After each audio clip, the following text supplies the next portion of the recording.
జీవితం అనే నౌక సంసార సముద్రంలో మునగకుండా తీరం చేరాలంటే అనేక రకాలైన జాగ్రత్తలు తీసుకోవాలి.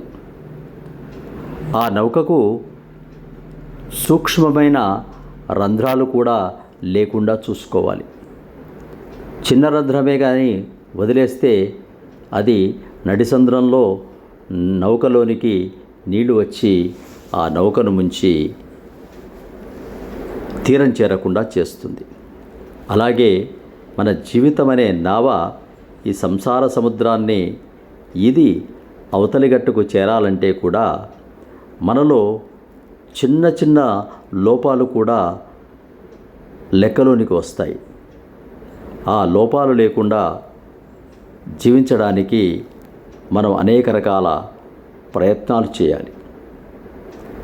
కొందరికి తాగడము, కొందరికి జూదము, కొందరికి మిగతా దురలవాట్లు, తర్వాత అధికంగా ఖర్చు చేయడము, ఆరోగ్యాన్ని సరిగా చూసుకోకపోవడము, కుటుంబాన్ని సరిగా చూసుకోకపోవడము, ఇలా రకరకాలైనటువంటి రంధ్రాలను ఆ జీవిత నావకు మనంతల మనమే చేసుకుంటూ ఉంటాం.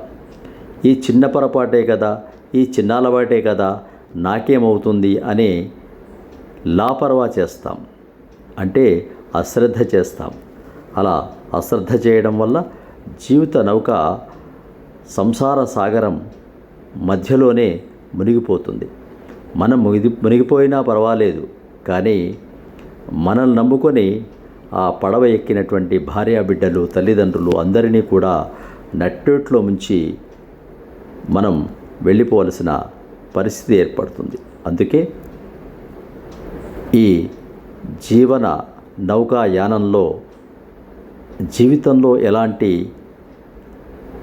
చెడలవాట్లు, దుర్లక్షణాలు లేకుండా చూసుకుంటేనే, ఆ రంధ్రాలన్నింటినీ పూడ్చుకుంటేనే మన జీవిత నౌక తీరం చేరుతుంది.